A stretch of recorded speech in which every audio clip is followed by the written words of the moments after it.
Okay. All right, so Jade, tell us just a little bit about you. I'm 21.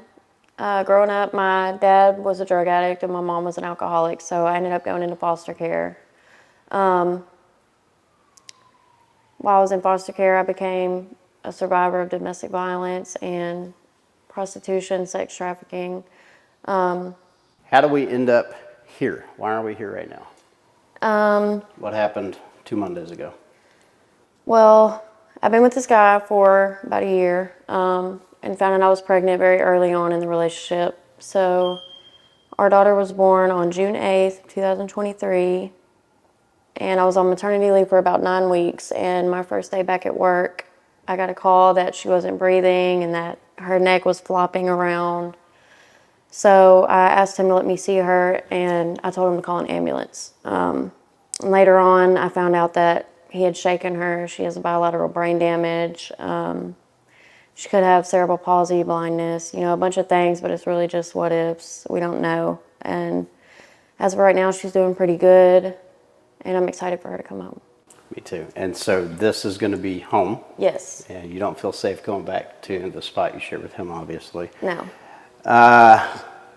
So rewind back to last Wednesday when I got pulled into this.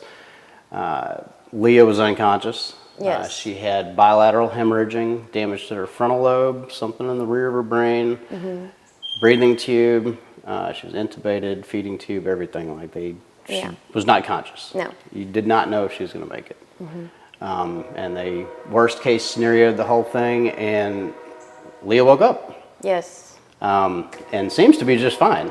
Like following us around the room, watching everything going on around her. So we went from, they were talking years until discharge, right? And now we're getting her discharged today. Yes. So that is amazing. All right, so given that We Fight Monsters' mission is to help victims of sex trafficking, inner city violence, and especially stop those generational traumas from hitting kids, you're practically a damn kid yourself. Why don't you tell us just a little bit about how you ended up right here? All right. So I started using drugs when I was about 12 or 13. And then it just started progressing. I ran away from home, was put into foster care. While I was in foster care, I ran away, and I met this guy, and it was all about him. So that's when I started becoming really dependent on guys.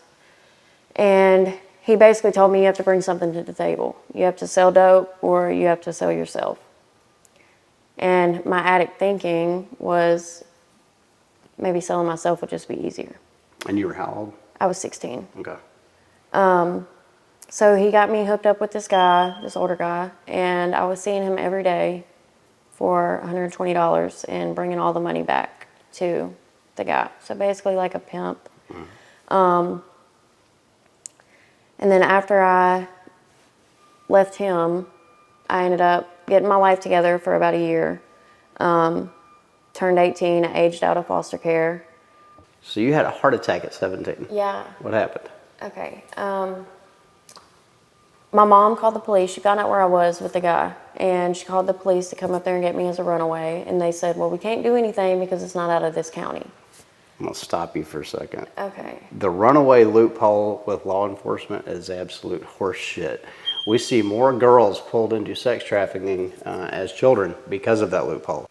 The police got me, and I had dope on me, meth. So I took it with me, and my mom drove me back to where I'm from.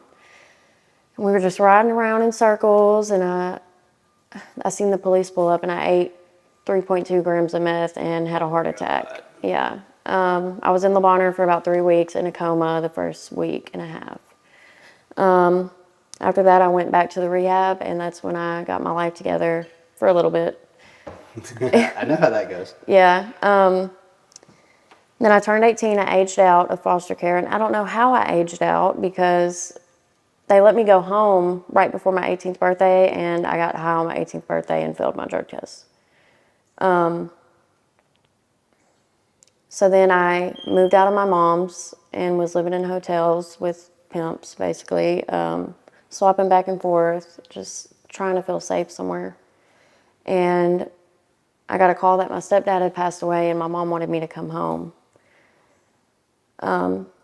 So I did, and my mom divorced him 6 months before he passed, so we lost the house, our vehicles, everything.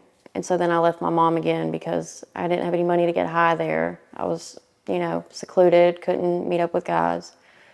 So I ended up moving back to Memphis, and I got pregnant with my first child.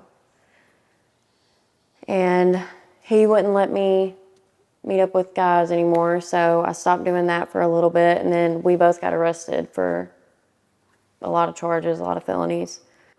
So he ended up going to prison, and I ended up getting out because it was my first time being in trouble. And I had my baby at 31 weeks due to my drug use. I was very hypertensive and was at stroke level of blood pressure.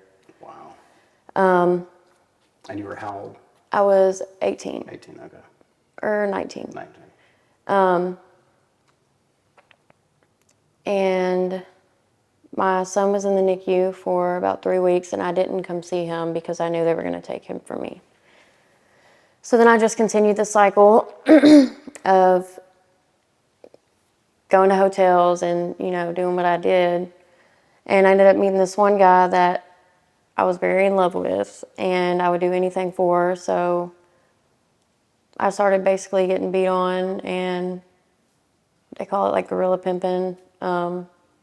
He would take all my money, leave me at the room with no key, so I couldn't leave to get back in the room, things like that. And then I got arrested because he didn't take me to court for my previous case. You're right about where you're about to get clean. Yeah. So you get arrested. Yeah, I get arrested. And this was right at 2 years ago? 2021? 2021, yeah. Okay. So I get arrested, and they let me out on probation. That's what I we went do. back to doing Yeah. the same thing. We violate probation. Yeah, I violated probation the same day I got out, and I was back in jail within like 2 weeks. You violated the day you get out? Yeah. Well, the morning after. All right, that's impressive. Yeah. And then I went back to jail, and I stayed in there for 2 months, and I told them, this is it. I want to stop getting high. And I asked for drug court. I had already been convicted of all my charges, so I wasn't doing it to get out of jail or get an expungement or none of that. I really wanted it. You wanted the help? Yes. And so they gave me drug court, and I've been on it since. And that's where I met the father to my daughter. The monster. The monster, yeah. What's really awesome, I'm coming up on 4 years sober. Left the streets right at 4 years ago.